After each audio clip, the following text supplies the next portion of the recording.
Brianna, I'm painfully lonely right now. I don't go out and have fun very much, but Matt convinced me to go out and have fun with him. And I like having fun. I love having fun. Having fun is my favorite, but then also, it's one of those things where I'm just like very sensitive to the climate of the times, and I don't know what it is. It's like simultaneously, I like all of a sudden I feel lonely for everyone. At the same time, I can't help but thinking, oh my gosh, I didn't quite say the right thing to, because it's not like normal problems people are going through these days. Like, I talked to this young woman whose husband was in prison for a year last year. Just like, fucked year to like be in prison for. They've got like a 1-year-old and stuff. And like, she's fine, she's fine. But like, I should have had Matt offer to drive her home. For one, I think that she wanted to ride home. I didn't even occur to me until later that she did, and I feel like I should have. And then, not just that, but like she wanted to talk about her necklace, about how she made this friends over this necklace that she'd worn in Tempe, Arizona, or something. Her mom bought her in Tempe, or something like this. I don't know. She was a nice girl, and I don't know. I feel like I talked to her too much about things which are like Jonathan's professional projects, and did not like, I don't know, talk to her as much like I'd want to be talked to or something like that. And it's like, that's an example of it, I suppose. I'm looking for my cigarettes. I just decided I want one, and now I have no idea where anything like that is, even though I had myriad things like that like 5 minutes ago. Um, I had like 4 different options with that, and now I'm back home, and it's like, I've got this like, ugh, like, I feel like I miss everyone, and on top of that, like, I don't really drink very much these days. I mean, Lord knows I take all types of medicines, but I don't really drink that much, and alcohol just makes me so maudlin. Like, it makes me feel like I miss everybody. I guess it's not that bad when other people are around. It's just so present tensing, I suppose, is what it feels like. I just feel like so present tensed by it. And like so put into the present tense and rather trapped here or something like this. Like I kind of forget how to think otherwise. Like I know I think other different kinds of ways than that most of the time.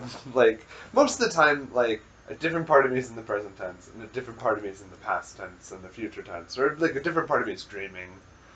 Well, a different part of me is like dealing with the present tense stuff, or rather, not dealing with it. I usually feel both more centered in the present and also less something. Usually I don't care that I don't really care for narrative films and stuff right now. That's another thing that like I was just the reason why I think you're going to watch me fall asleep if you want to. It's just that did I put it over there? I might have put it over there. Might have put it anywhere really.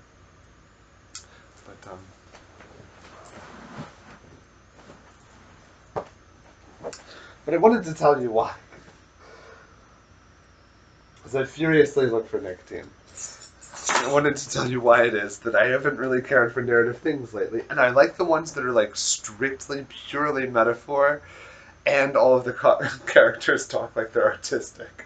Which is to say, I like The Duel. I thought that one was good. I liked The Duel, and I enjoyed watching it. Um,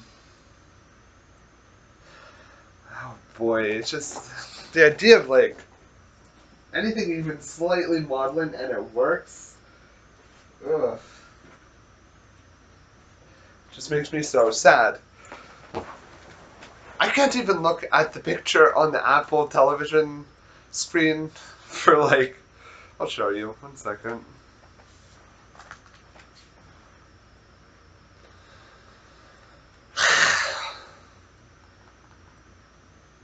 You don't have to care about any of this and don't feel obligated to, okay? Just. but if you want to, you're invited to, right? Like that. I feel like everyone's on a sailing boat at the moment, like kind of sailing. Um,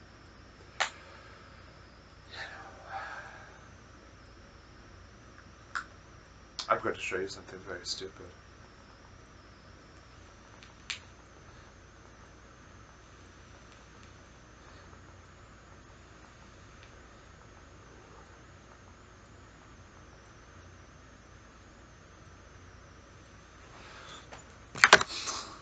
When I was alone with it, that dog that says comedy, for some reason, a part of it, just some aspect of it, made me feel so sad I could cry.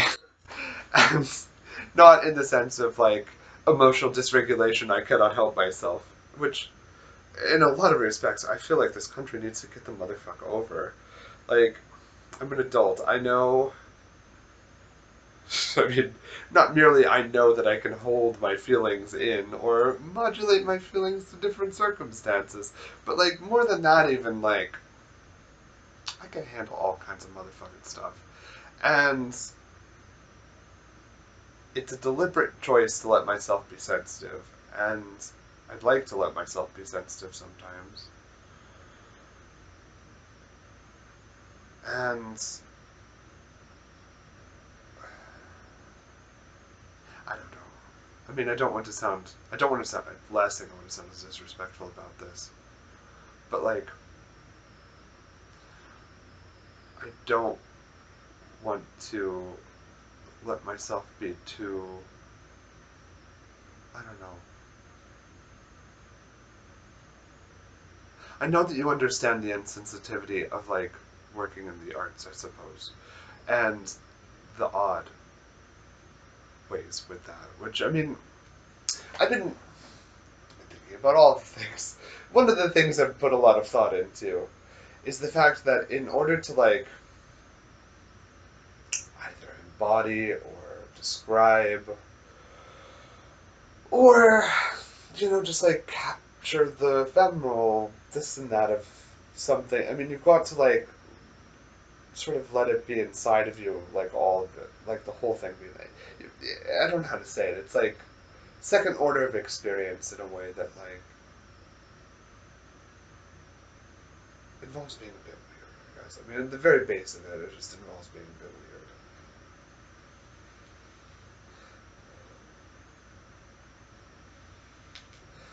Especially lately, honestly, writing, experimenting with different ways of speaking in a world where it's a second language for people who don't quite realize it's a second language.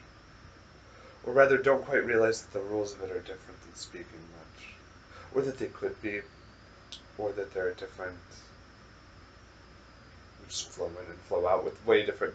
It's kind of like a magic trick you could do to radically shift tone, and it's funny. Like, well, I don't mean to use that word too lightly, but like it's interesting the degree to which people who are quite familiar with speaking almost as if they're pretending to be automatic with like the register. Like, oh, I said this because you said that, and so then I saw this, and then I said that. Like, what happened was I saw it, and then, and I'm not saying like I am being like the hellas classist and those things when I say that, but I mean people who are familiar with holding that tone and like maintaining that sort of like chronemic reality or something like that, then are now in this position due to pandemic and general untergang of like writing quite a bit, but then almost acting as if this is the case also, which is really, really fascinating to me. And it's something I've sort of intended to study a little bit. And it's funny because like I don't know. It's like I I've sort of as a general project got this idea of like I've just like put a bunch of fucking notes and stuff out, and I sort of want to go back through the notes, like probably recorded in real time and sort of like talk my way through what I think about the commentary on them, because tonally, I just, like in like the 3 times I've ever responded to a comment recently, it's been like 100% off. Like in the sense of like Tukuse, what the fuck, motherfucker? Like kind of response to someone who is I think, really hyperbolic. Actually, the compliment said something that I was like, it reminded them of like the writings of a dying saint or something, which is all right. If you insist, but like I I took this like really like whatever, motherfucker, don't do it, and didn't even realize it at the time. I guess that I mean, so I guess I was doing the same thing. I just wrote a little thing as if it was in the moment, but it was like 4 sentences, like 1 sentence. But we're just saying parenthetical. I don't know.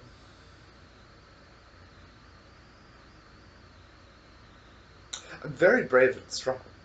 Something also that I sort of struggle with these things. I'm very brave and strong. And to me, people I hold in high esteem who have died have been very brave and strong the entire time until they were dead. And I think that this is the right way, basically at all times. Now, what I'm doing right now is not being brave and strong. It's simply like differentiating, because like this is not actually a high pressure situation. In fact, part of the reason why I'm feeling kind of boo-hoo is that like it's not a high pressure situation. It's just I feel sad for other people. I feel worried for other people. I don't know.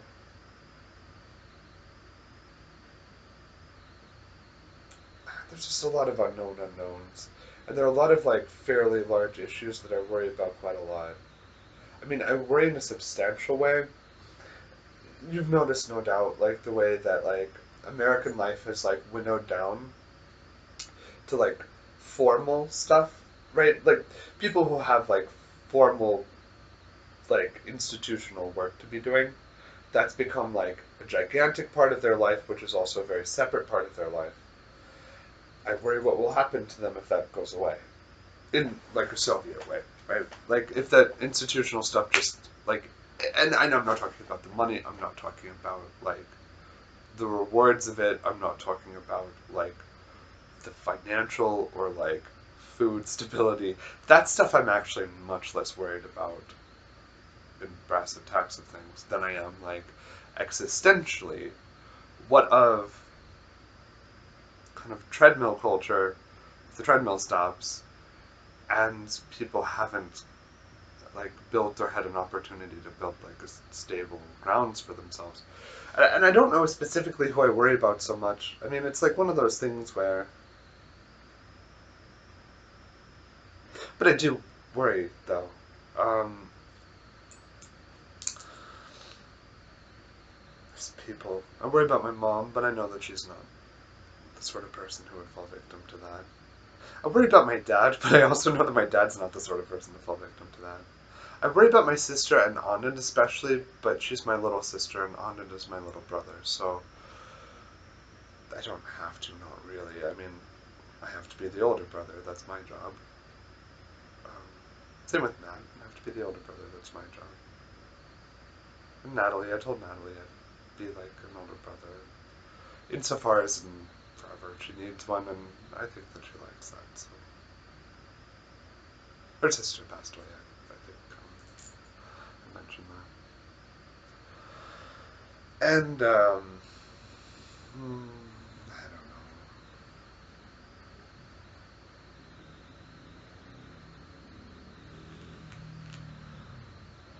I suppose what worries me most, or like what gives me the wrong vibes, is like the idea of like closed realities, but then to look at the realities, one looks at what this is.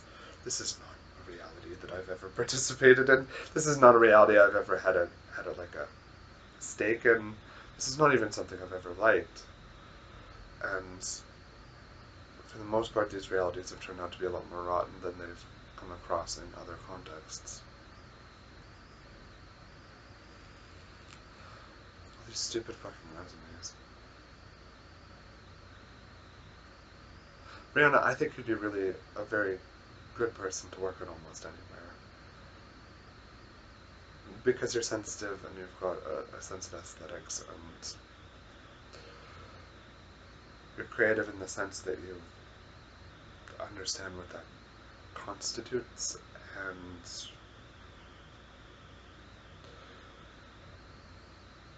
you've got a number of different voices and you're brave. And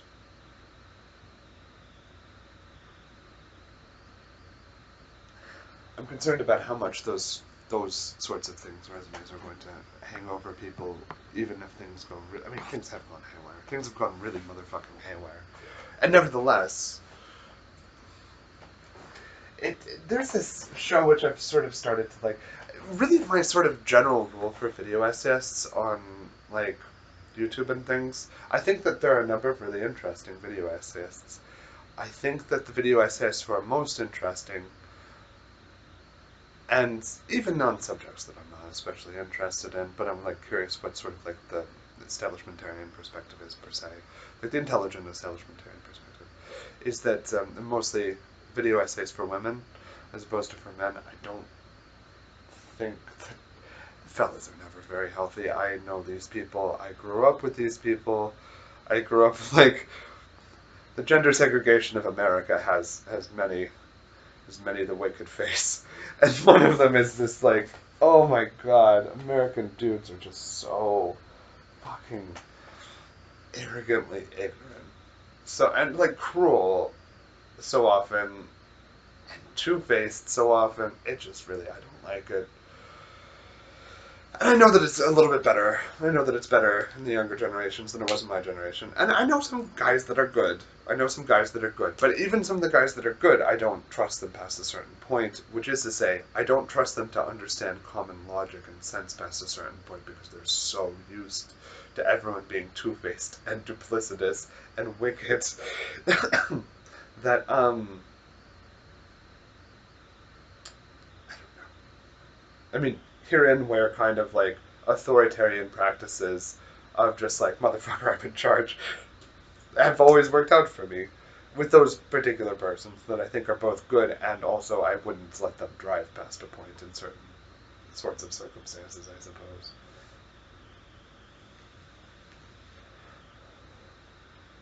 That's okay though. I mean the sorts of stresses we are under in this country constantly are so extreme. They're so extreme that an ordinary person would maybe not have ever even been anywhere near these sorts of things that I'm thinking of very casually in regards to some of these folks. Like, are these real life problems for people in other countries? Other and here's the thing too. In a world where there's a global south, I think it's probably not best to envy the more northern global north. It's not that exactly. It's more along the lines of like these are well, they're caused problems. I suppose is what it is. It's not that the global south is like disorderly and savage because it's not yet modernized. It's that the global south has problems that have been caused by the global northern countries exploiting them, and they've not yet been invited into the green zone. The externalities are still wild there, and likewise, places like St. Louis, what's going on here? Well, the externalities of capitalism are wild here without a clear sense of battlements or something like this. I don't know. Oh, no. These pillows are fine, but they do this thing where they stick on everything. You need to find something sharp and cut it off, because it just gets stuck forever. It's the best of times, the worst of times. Worst is when it's my glasses. Just about the worst is when it's my glasses. Yeah.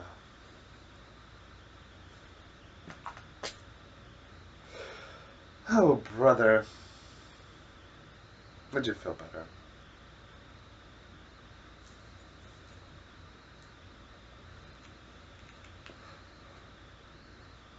I feel better because I know that I could be very, very quiet with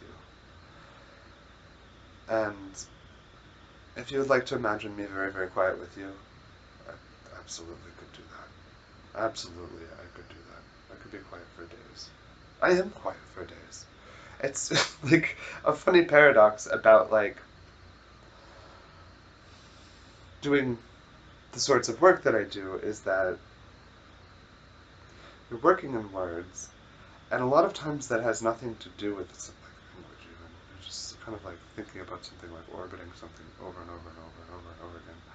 Trying to think of externalities to it, or like just like what rhythms come to you or something like this. I mean, it's really like odd when it's something like language, I suppose, in a way that maybe it wouldn't be if it was something more abstract from the human experience.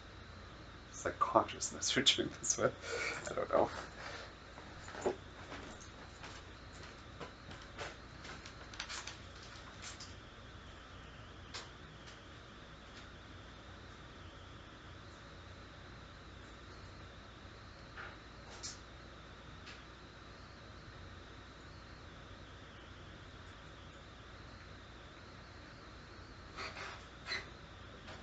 Where did I put my real cigarettes?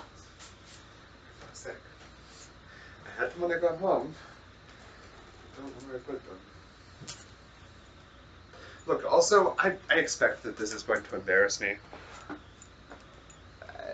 In some respect, I'm going to say or do something stupid, or I'm going to look stupid when I'm asleep, or I'm going to actually go to sleep on camera because I feel lonely. And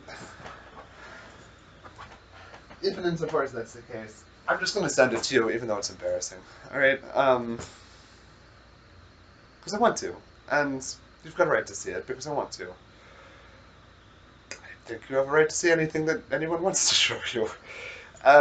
Certainly, at least the option of it, and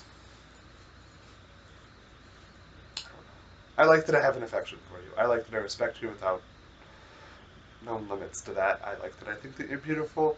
I like that I respect you intellectually. I like that I respect you as a person of experience, which is totally different than mine in a body, totally different than mine. Thy is totally different than mine, and that I know can perceive things very acutely and deliberately, which is to say, what deliberate attention to what you want to pay attention to. um,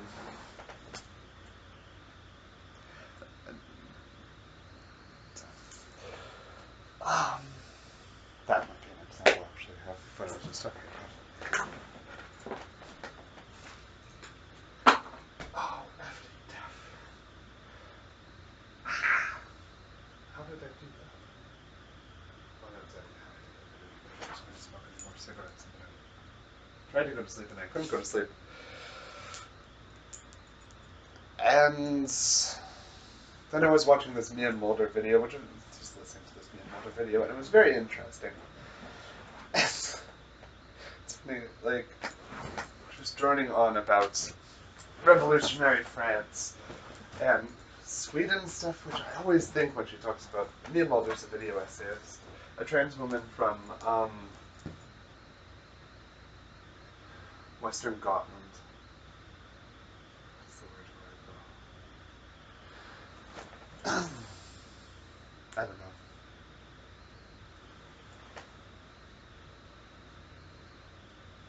She's someone from Finno-Scandia who looks like me, and she's got an accent like I can sort of associate with. I think I envy somewhat what you can dismiss very readily as. I mean, I was really proud of her when she was like, "Motherfucker, I'm a goth," when she was talking about Russian history in an interesting way. She studies history and things. I suppose study history is to study everything. Study anything is to study everything, really. And I think that's a much healthier perspective on studies than micro disciplines. It's a very odd way to. It's a very odd perspective to have on studies, micro disciplines, as opposed to these are the starting points or these are the positions from which one is like looking with expertise or with most familiarity. But of course, all subjects encompass all other subjects, And insofar as that's true, you're kind of learning about all other subjects from the perspective of all subjects.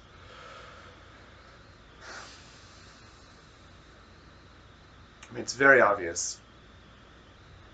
You study language, you study all subjects. You study history, you study all subjects. You study anything, you study all subjects.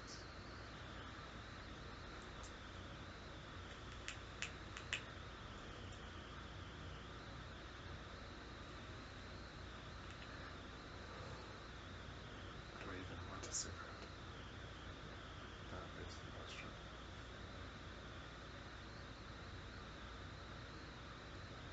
I do not like looking for things. It's just about my least favorite thing to do. I know that it's because I turn on the video to talk at it that I can't find anything. It's the part of me that would have been able to find things is distracted. And that's okay. I prefer that it was. Really, I mean, I wasn't having a very good time with it before. I was having a terrible time with it before, actually. The dog was making me very sad. The idea of a comedy movie was making me very, very sad. The idea of a drama and being inside of the drama was making me very, very sad because I didn't feel like I could be.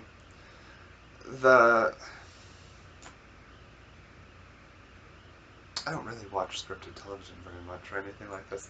The most recent things I've watched are Mandy, the Nicolas Cage movie, which is like very much like an early 20th century horror novel. Parts of it I really like. Parts of it are just what it is, but parts of it I really like. And then the movie Duel, which I liked very much. And then Jacob's Ladder, which I wanted to watch because it has the philosophies of, what's his name? Meister Eckhart of Gotha. Thought that you have to burn your attachments to this world off of you. That's what hell is. Demons and angels are the same thing, and all that sort of stuff, and it's actually remarkably similar to what the Sufi believe. And actually, it kind of freaked me out, but like, felt rather dark to read about it actually, because it's a lot like what the Sufi believe, and you have those sorts of similarities. And I think a lot about like what Schopenhauer described as the will, and that the will was wicked. I don't know that that's true. I want to think that Schopenhauer was wicked, because he was kind of. He was like a wicked old man. He was like the worst man. But he was also aware of Eastern European religions, and he was aware of like classical Mediterranean religions, and better informed than most people. But I don't know that he understood what wicked was. I don't know if he could have from his perspective. I don't think I'm wicked. Not really. I don't think I've actually ever thought that I was wicked. Which in some respects might be good. I mean, that might make me a little bit weird in this country, but I don't think I've ever thought I was wicked. And I don't think that the sorts of things a lot of people say make a person wicked, make a person wicked. I think what makes a person wicked is,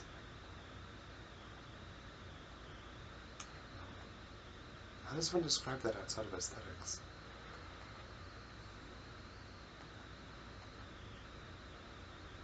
It's punch down, but it's a different kind of thing than just simply saying punch down. I mean, I would hurt an incel are pussies. So it's not simply a matter of like logistical force comparison. It's like, I don't know. In some respects, the reserve of love within a person, and a person's like, it's a very bad thing for a person who is delicate in their sensibilities to find that in contradiction with the reality made by someone else. I think that's a very, very wicked, worst thing. So when someone with delicate sensibilities is forced into acknowledgement that the world is very violent and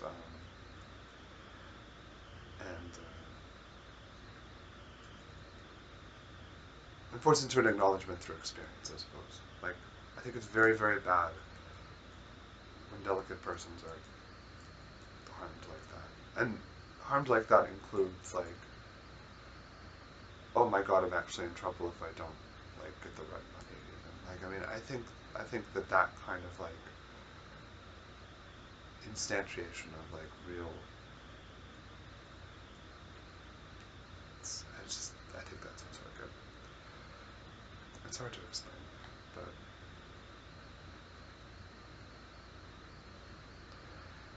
it's something so missing from like, okay, obviously our culture is missing like general aesthetics and a general morality, like discourses of morality, like not a dogmatic morality. I mean, even that might be preferable, but like a lot of cultures have had a discourse of morality and like people with opinions on those things, and it's like discourse of aesthetics and like opinions, like various opinions on those things, and like, discourse on what's healthy to eat. I don't know, and I don't mean like in our country we've got like persons I would listen to are being paid by persons I would not listen to say things I know are untrue and uninteresting, instead of like coming up with their own things. And like the value in being the sort of person people would listen to is to sell it to people who are not worth listening to, rather than express just like spaghetti on the wall, man. I mean, something I think about sometimes is like, I understand that in Japan it's not considered a meal unless you've had rice with it. So anything that doesn't have rice with it is kind of like a snack, because rice is considered to be something which makes everything a balanced meal, because it's good for you. It's really kind of good for you, and it's not. One can kvetch about that all they want to, but it's not like ridiculously off base. It's like on base enough to be a reasonable theory of diet and stuff. And like, we've not got something like that. We've really not got something like that. We've not got basic ideas of how to stay healthy, which we can talk about. We've got modification regimes, I guess. We've got something very radically different. Like a keto diet is not this thing. Like a keto diet is not something that like a person can chill out about and practice for long periods of time and expect to be like, think of as a pretty normal thing, you know, give or take or whatever. Like just something a person to be fucking calm about. Like just chill the fuck out about. I guess is sort of what I'm trying to say. I don't know. I don't know. And like that kind of shit's is likely to kill your liver, but not even into that part. Not even into that part. Just like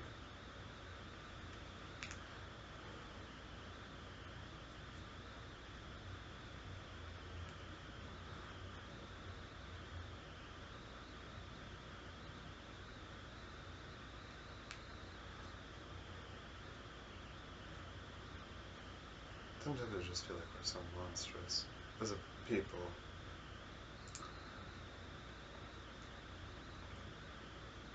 Part of what makes me feel sad is sometimes I feel so monstrous as a person. I don't feel wicked. I know that I'm not wicked, but I sometimes feel as if I'm categorically destructive in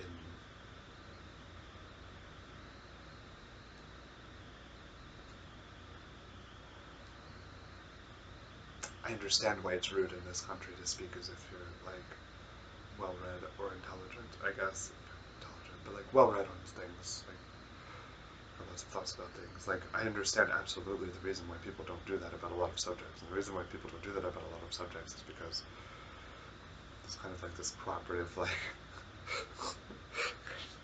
emotionally, I feel like it's that nihilist Arby's. I've never found Twitter interesting or amusing or like worth paying attention to, save for one Twitter account that I came across a decade ago, and I fell just immediately in love with it.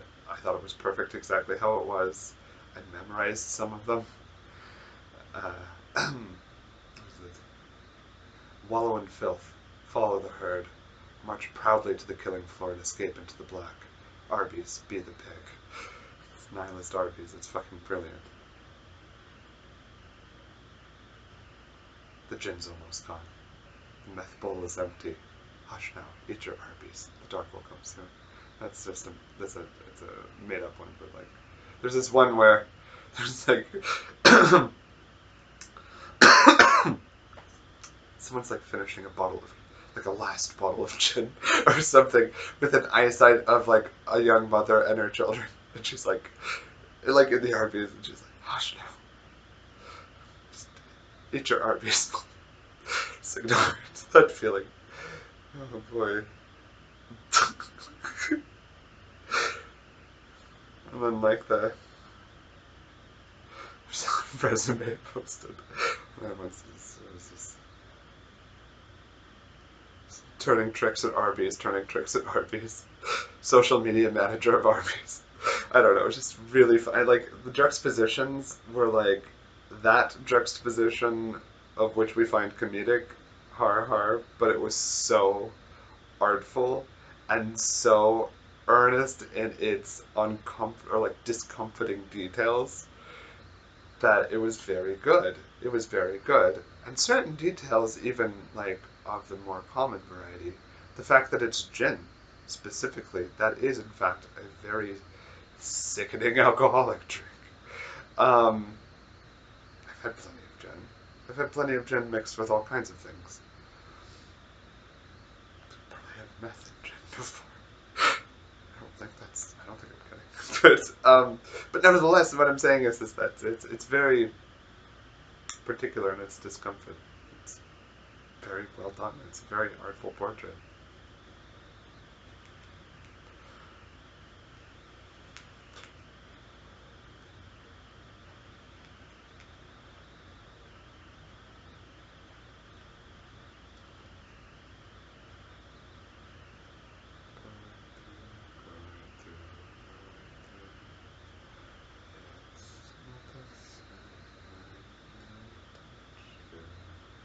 I have this sort of essay I've been working on today. I don't even know where it's going to go to. It doesn't even really make sense. But there's a triptych of songs that I really like, and I've done no research in the entire time that I've liked them. You're aware that I like them. At least one of these. They're all called the same thing. They're all called Morgue Witch by Human Traffic. The original version sounds as if it is a Burroughs-esque, William S. Burroughs-esque Languages of Iris style cut-up. Because it is so da, da, da, da, with the different zones, some of which match each other, some of which could flow from one to another, but don't at all whatsoever. And then there are two remixes, both of which make a great deal more sense as like a fluid piece of music. There's the Cathedral remix, and then there's the Nothing remix. And I'm fascinated with these art objects as they are from a distance. I'm fascinated that the one place, just in the very late research, like the dust moves research that I've done, that the original mix of it is available is the account called Sava, who's a vampire that I know a little bit about from Eastern Europe. It's got like 800 views. It's not a very popular thing. I understand why it's not a very popular thing, because it is very, very abrasive. But then the lyrics to it are also extremely uncomfortable. And these two things together have made me fall in love with it a little bit. Insofar as these are very dark lyrics. These are very Kafka, real Kafka lyrics. And I can't understand most of them, but the ones I can understand, in the way I've described it, in my high prose, have been as a doubting Thomas or Teresa, and this is a reference to the unbearable lateness of being, although I don't think anyone's going to pick up on that. And a doubting Teresa in regards to the more impossible thing, rather than a living person who's supposed to be dead, of course, but the actuality of a dead body, if you've ever been next to one, is very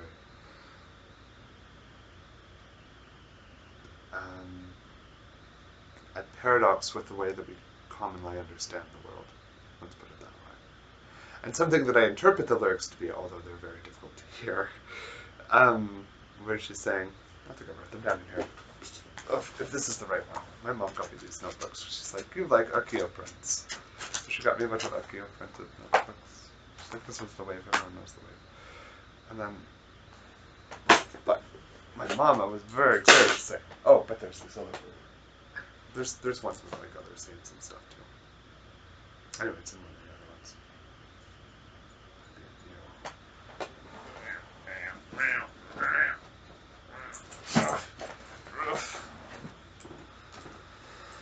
I lived at my parents' house. I think I lived at my parents' house. Probably did. Yes, that's it. I think I lived at my parents' house. Anyway, I wrote it down. I was wondering why our hand won't pass right through. And I wrote a little thing about how this is like a way in which, how do I put this? Like meditation on like the macabre or like dark themes theory. In theory, one would think this would make a person very depressed or like very much more apt to be depressed. I mean, the aesthetics of depression, the aesthetics of those things are real.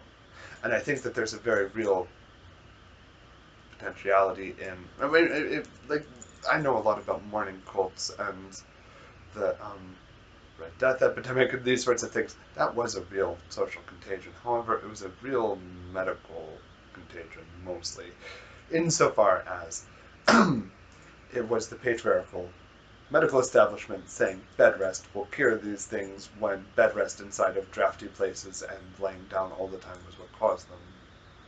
So romanticizing them, I think, had substantially less to do with their commonality than the fact that the medical establishment, too, was saying these things. And we expect the medical establishment not to be romanticized as well. Romanea. I don't know Greek. But I do know the root of that, though. I don't really know the root of that. Manea, though. Maenad. Same as necromanea, or romanea, or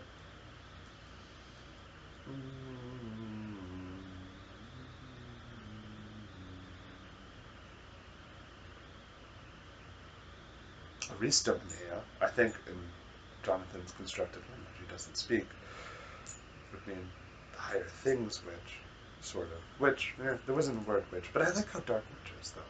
Sort of, in English, it's such like a negative term of a very negative culture. It's like, no, that is cool. I don't know, I get it. But, Manea is very beautiful, though. But, anyway. If you've heard the Cathedral remix, which is probably if you've heard any of them, you've heard the Cathedral remix, it goes, it's still not the same when I touch you. And then the other ones you can hear say, how come won't go right through, go right through, go right through. It's not the same when I touch you. You're not breathing, can you feel me where you're sleeping? How come won't go right through, go right through, go right through? It's still not the same when I touch you. There's a phrase. You're not breathing, can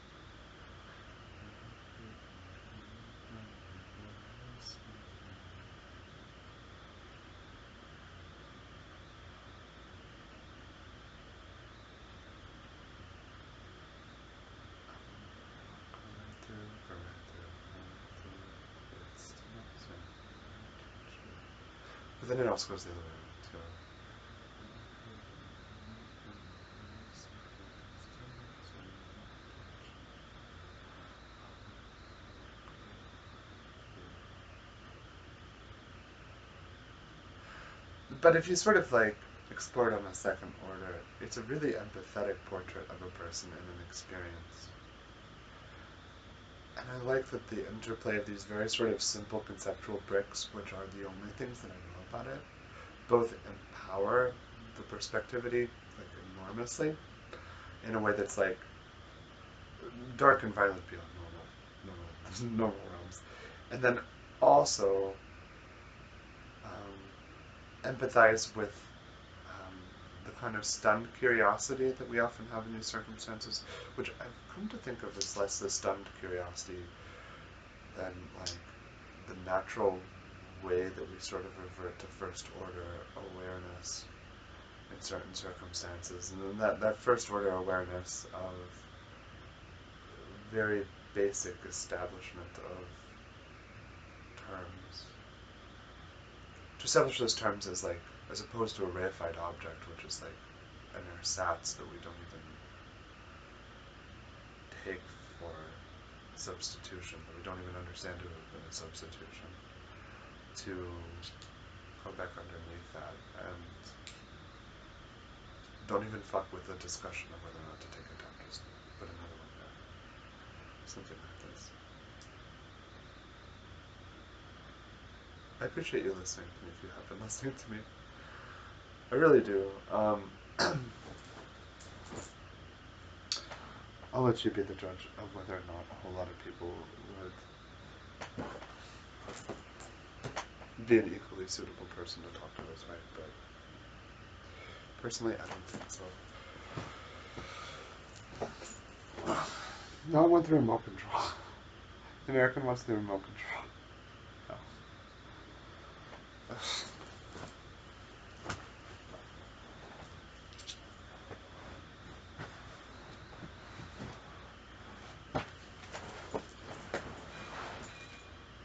There's a rule. There's a rule. If there's a remote control, you're accidentally going to bump it. Wherever it is.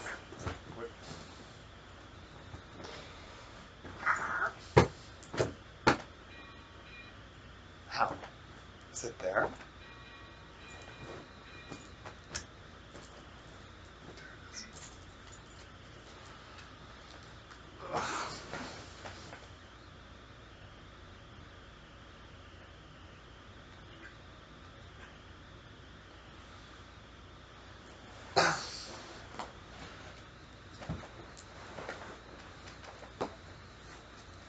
No. No. No.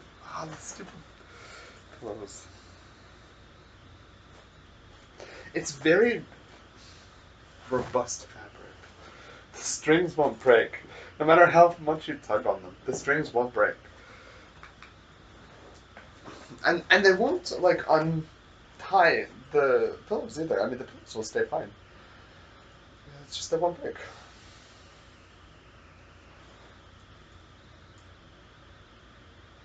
I feel like I should say, I don't feel like I look attractive right now. I don't think I look bad or anything. I just... People and the media these days. I don't think that I look attractive in the way that people who consider that to be... I don't like to think about my body at all, to be honest.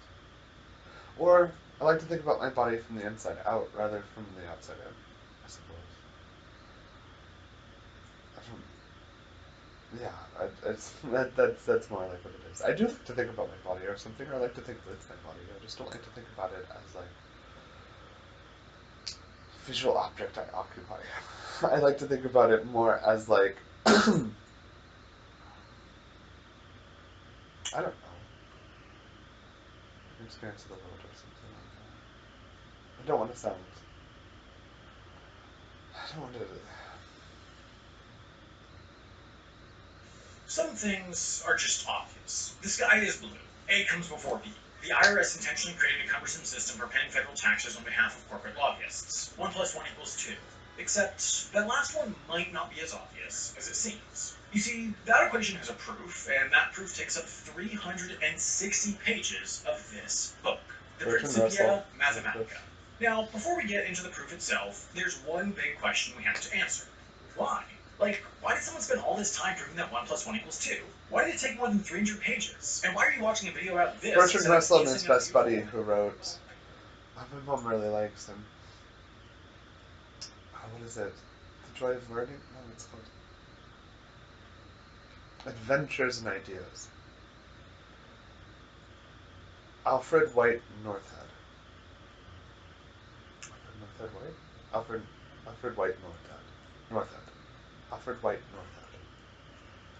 And Bertrand Russell wrote that, but should be Monica.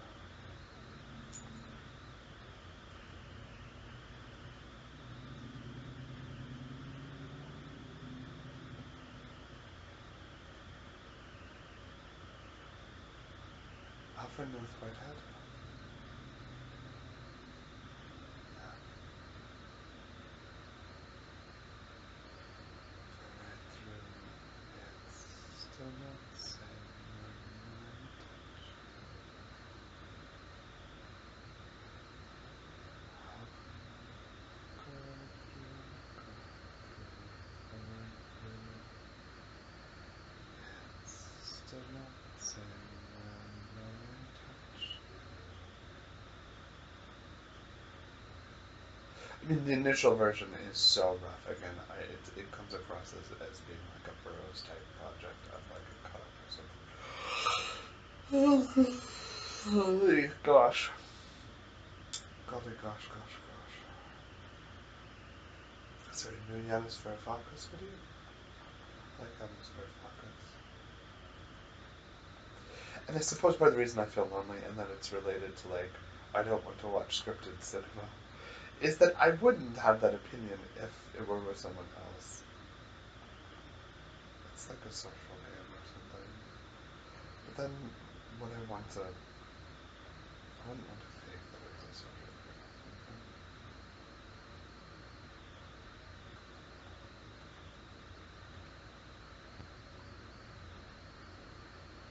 Yeah, I agree with that.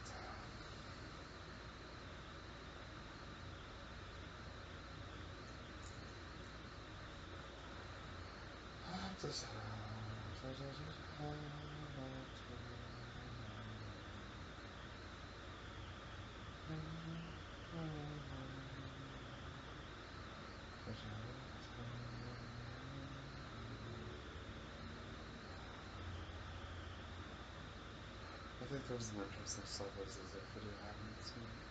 I'll look for that.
Time is not a formality. I don't want to disappoint you because I'm a little bit tired of this standard formula of mixing some latest jokes and against liberalism and so This on. is Apocalyptic Times by Slavoj Zizek, published on May 31st, 2022. 458 views. I don't know if this is recent or not. Birkbeck Institute for the Humanities, it says. Simon Gross. Don't know what Birkbeck. Department of something.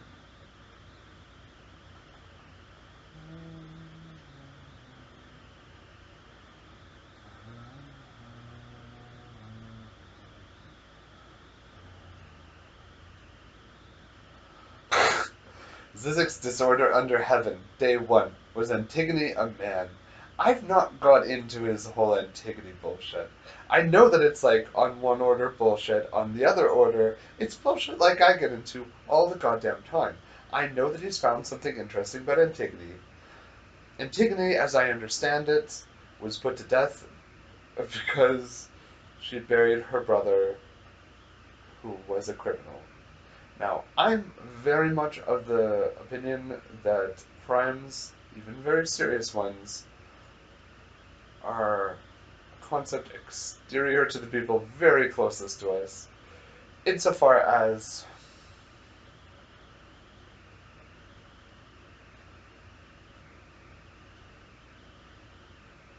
I can daydream, but I want to. Yeah. Rather, here's the way to put this. I think that if you are going to get married and have a family with someone, I think that you need to, or rather, like, commensurate with that is the fact that, like, well, you might have to skip borders and, like, I don't know, do weird shit with money and, like, I don't know, help each other survive by sneaking onto trains or something like that. I don't fucking know. You know, like, the contingencies are unlimited. Non-figuratively unlimited. And the contingencies which are unlimited result in like the material lives and the material like existent of people in the future. And like I don't know, it doesn't matter how many people my grandfather killed, it made me who I am. And now I'm who I am, and everyone in that entire world is dead anyway. And I mean, it's one of the sort of sick things about a certain kind of like um, uh,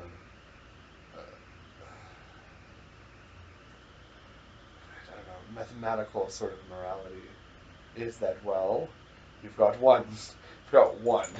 So it's not as if, like, this kind of, like, remunerative, I guess, morality, which needs to take something, has much grounds, and then the rest of it is just all contingencies. Is contingencies on contingencies on contingencies.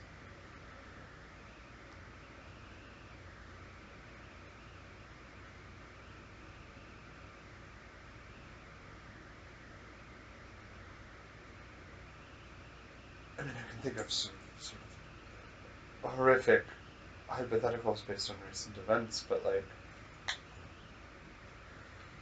what if the parents in Uvalde had have wrestled the firearms away from the policeman, and then the policeman had started shooting, and then they shot the policeman, and then it's like you could take these contingencies out to the nth degree. There's like a hypothetical where they survived this thing, but then there's also a hypothetical where they've survived this thing and they've got a lot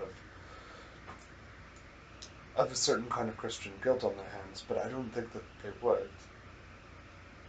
I think that I think that it's not like an adding up of those things. It's an never do one of the other. Like never do one violence of the other kind ever, and only do violence against people who are intending to do that form of violence. And then there's the contingencies and the things we can't help, and then I mean that's to do our very very best, and I think we should always do our very best. I don't think that there's a good reason not to always do our very best. It's not like we should be too busy with the economy to do our best with morality. Like, in what universe would an economy, would a logistics system take precedence over doing our best, for fuck's sake? It doesn't even make sense. Lebanon.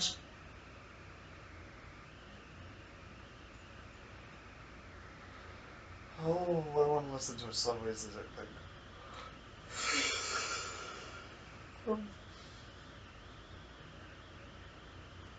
Maybe I'm going to listen to a John the Duncan talk about necropolitics. Maybe. Maybe.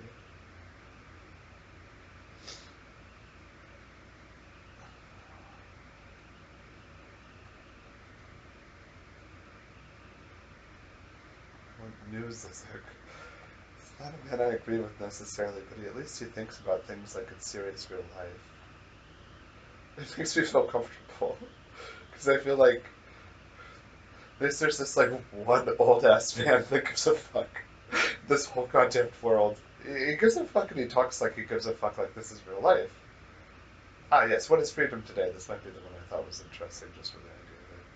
Last time I had Googled Slavoj Zizek, which was earlier today. Or the idea. Oh, I don't want to watch him on a Zoom call. He's so obnoxious on Zoom calls. I can't deal with him.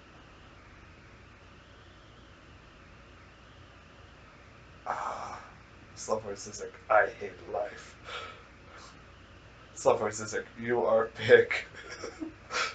Slavoj Zizek eats hot dog at 60 frames per second, 4K.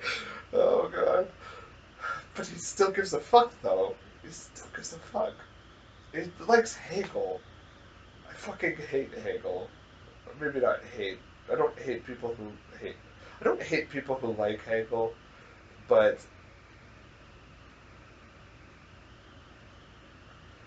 Hegel reminds me of like, oh, what if we take antipsychotics that we're not prescribed and forced to take? I mean, like just very serious, like consequential. What if we just took them? Like it's. I think it's a dumbing. It sounds like it's the opposite, but I really do not think it's that. I think it's a dumbing.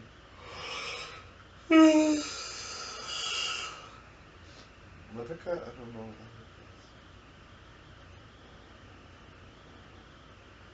Incels. I wrote a piece on incels today. I think it's quite good, actually. I really do think it's quite good, actually.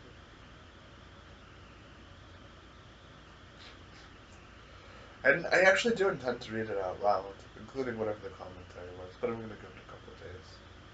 So, like, it's actually the commentary, not me saying, what the fuck, motherfucker?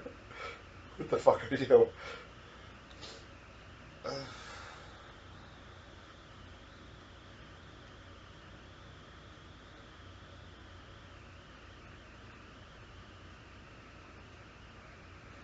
ideology is an augmented reality? No, I'm trying to capture. Can't.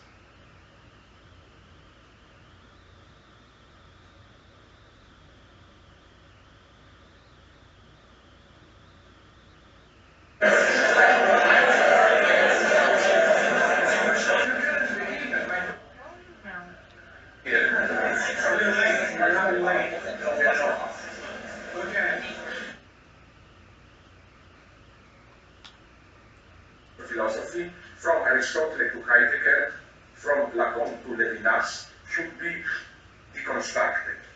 What this Derrida's question, and here I think is Derrida at his best. Here I agree with the tendency of his questioning.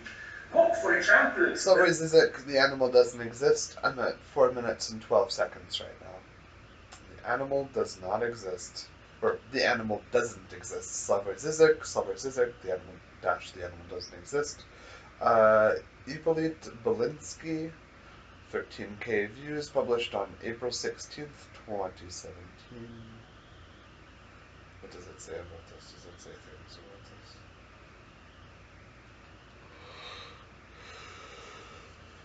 Oh my god, what could you even say?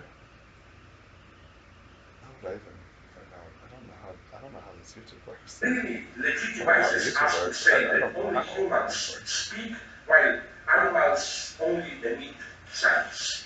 You know, this is the usual answer to that famous example of how one stupid bee finds honey at a certain shrub and goes back to the tribe and performs a certain dance which precisely signals what the heck the honey. The idea is these are only signals. This is not language programs. Or what I think legitimizes what's us to really say being missed there that only in bees is that the bees, like us, exist in the present. The bees don't ever have a list of the signals all out in a row, which would be useful for us, like the way that we read language. So we can look over it and over it and over it again until we get so familiar with it we can just scan it, right? But for the bees, They're just in that very present moment. And so I think that what they're experiencing is a fantasia of their sisters. They're experiencing a fantasia of what their sisters have experienced, and then they've got that memory. And so they know where it is because they feel like they've been there before. That's what I think. Now I've said that, so I can't watch the rest of this one. Oh, 9 hour and 8 minute and 50-second video on Hegel. I don't like Hegel. There's a lot I don't like about Hegel. I like Schopenhauer infinitely better than I like Hegel. Schopenhauer is the Archduke and Emperor of incels, and I like him a lot better than Hegel. Oh, see, all of this is even giving me too much emotions.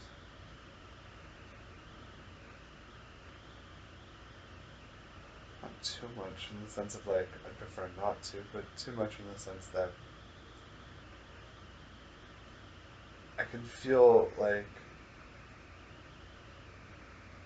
how lovely it would be to cry into someone's lap right now, basically. And in the same sort of way that one like feels like how lovely it would feel to be like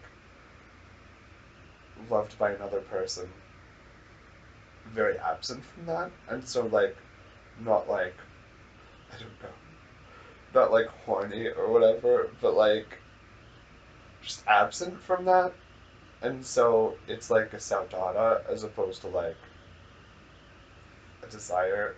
It's sort of like a would that it were so feeling, I suppose. I don't know, something like that is what I feel like, but for weeping, I think a little bit.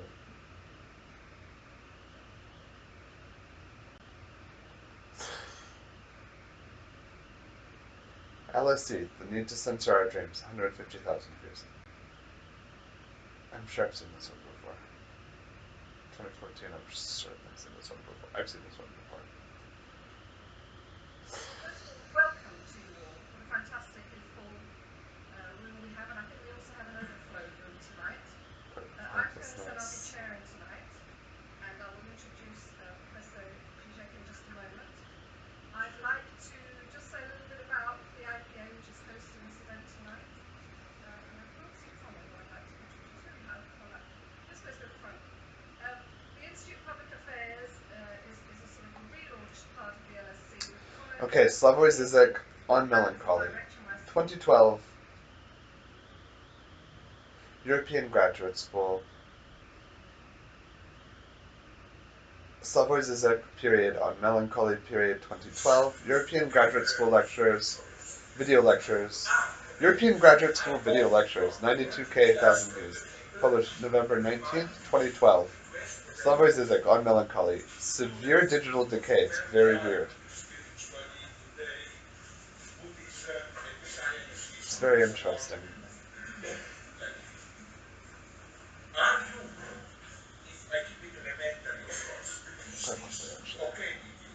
If I mix it also with singing poetry and so on, like haiku and so on. I'm feeling a bit melancholy. So, Slavoj Zizek Haiku, then. saying that Is it good enough for you? Hegel, Lacanian psychoanalysis compels you to feel melancholy. I'll then not feel melancholy. Now I'm going to go under a blanket. I might fall asleep. I also might go pee in the shower. I think I'm going to go do that. Like I said, I'm going to send this to you even if it's embarrassing in the hypothetical because I intend in the moment to send it to you. And you've got the right to see it because I'd like you to see it.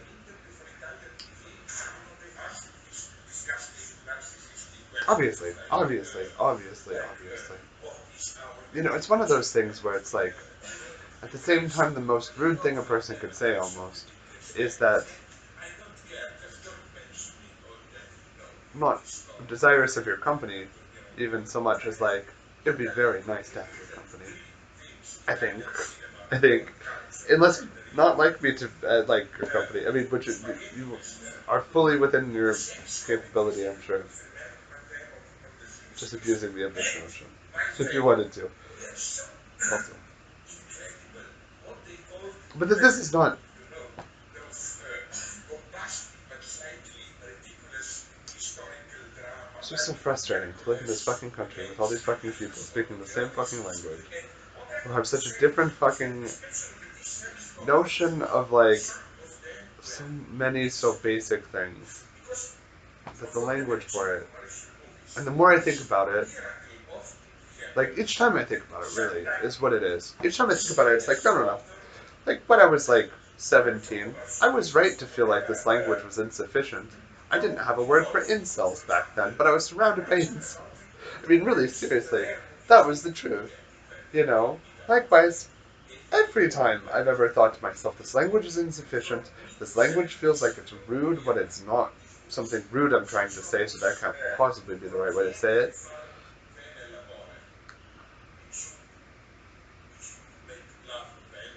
It's quite an incredible sex comedy at the level of like God damn it, borderline, like Slavoj Zizek. really I was about to say, absolutely terrifying what I want to say feels like concepts I of want to be any underneath you in the personality sense of I want series because you it's a to know humorous that I. situation, but you can feel how it rings a bell with our situation. Then he says It takes that place in a he's talking future about and the imaginative situation is the following his one. notions of romance Western as he Europe or Italy, sees doesn't matter, fucking American. runs out of energy, and then some scientist, maybe descendant of Wilhelm Reich, discovers that Wilhelm Reich, I during like a him. sexual act, a tremendous amount of Oh my energy god, is not okay. released. Now he's talking about What I Wilhelm want to Reich, say the guy who is wrote the mass was it Die all of this, and Massenpsychologie you are der all in love. Faschismus, which was very The love accurate song, about fascism, something and in then he had to escape because the Holocaust they had a as problem. someone Then that Hitler specifically might. since the If I church recall correctly, Hitler might burned have a lot done of his books first in real Italy, deal so book now burning to burn this that book, The Mass chief Psychology of mafia Fascism. guy, Because in the book he was often like, is one of and the Hitler, he's just a big old sex pervert. one guy goes there Which, and then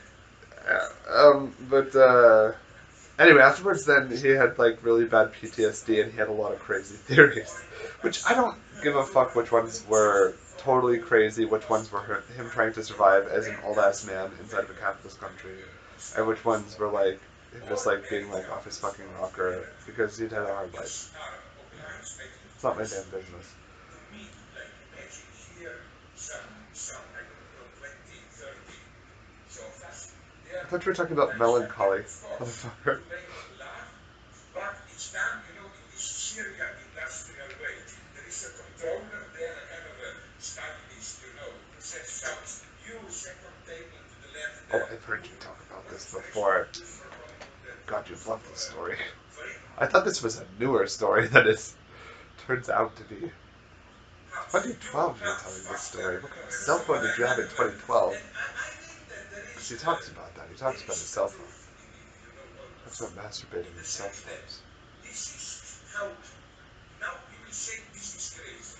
Love is a political Listen to me. category. That's the one I wanted to What hear, that I think. again fucking I think listen that's to me. it. Good evening everyone. Okay, this one is much better video. It's Slavoj Zizek. Love is a political category. Dobra večer svim Slash prijateljima, slash slash. oni koji me sada 16th ne May razumiju, 2013 koji kako dalje. by Scripted TV. 124,000 views. Published on May 26, 2013. But with complete Moderate by translation. Srekel Horvat. So, good evening to everyone, to all my comrades who don't understand it, He's but wearing high waters. That's a is good it a choice. correct translation? More or less, yeah. So, what can I say? Welcome to the 6th Subversive Festival, and thanks for being with us for 6 years. Thanks for everyone in this hall for being with us, or to the new people, thanks again.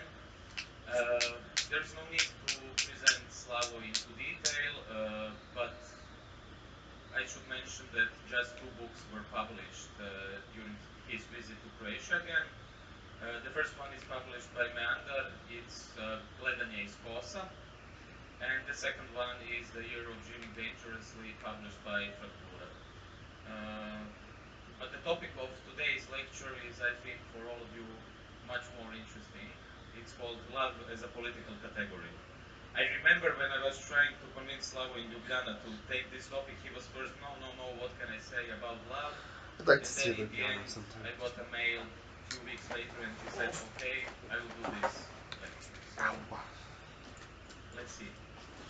No, I A don't big want applause to for do Slave.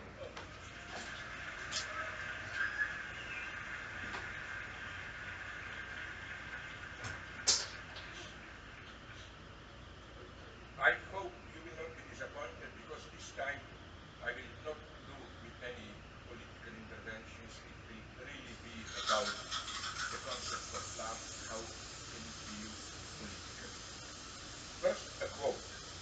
If all else perished and he remained, I should still continue to be.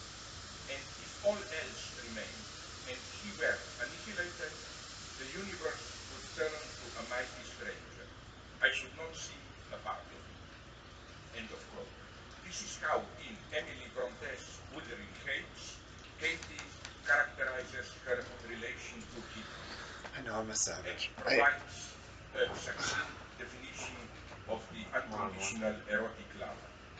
There is an unmistakable dimension of terror at work here. Think about the ecstatic Don't trance think of that I'm not Tristan and imagining what Isolde, you're watching. ready to What obliterate that means, the I don't know. entire And I social prefer not to know, so reality that's why I'm not in looking their at the screen. immersion into the night of deadly enjoyment. Now, I could go on here about erotic love because I sincerely think that, in contrast to I don't mean any such thing ever our as like a youth, kitsch or we cliche. are those who are already old here, when, you know, If you've ever child read sexual The freedom Unbearable was Lightness of Being, I often experienced, feel like the woman liberating, and who even really, monogamous really, really, love really was despises kitsch. Not considered because or I despise it so dismissed much as as a it kind of breaks my bourgeois heart a invention lot. and so on. I think that today more and more And not simply passionate in like a love co-optive way, is like I feel like emerging as it's like a something participatory dangerous, lying process that like slightly hurts other people. subversive. Think about how you are addressed And I don't want to do that. in your everyday life by Still society, very what good. I feel like society that's like demands of you. a very It's unkind thing basically a to kind do, of and I slightly spiritual at the pseudo-Buddhism. same time do The not feel as erotic if is I'm telling wicked. you, I also don't feel as if it's wicked to be faithful to yourself, want the things the realize person your wants, true and intentions, I and also feel as experiment if with your those life, try all like different two options. things which Don't are actually more like fixate yourself on a very some many faced stable identity. series of Life is things. dynamic, Together fluid, you put those and so together, on. and And I well think that then it's within more like this you've got economy, to do your best to not be yourself only and is like stable these love, things, right? passionate love, In emerging some ways, as these are talking about the same thing I'm talking about again, which I an don't know obstacle how I to feel the about that. I well-being do know of how I feel about that. development, but I do know how I feel even about it. I the don't have the usual words for it. dimension of love is gradually disappearing. Uh, what is love?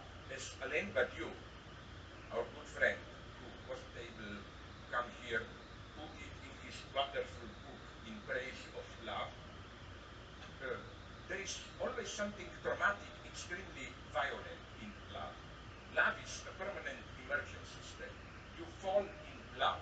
And it's crucial that in English and in French we use this expression, to fall in love. You lose control. It's really, I claim that love, the experience of passionate love, is the most elementary metaphysical experience. It's a Platonic experience. In the sense of you lead your easy daily life, you meet friends, you go to parties, whatever, everything is normal.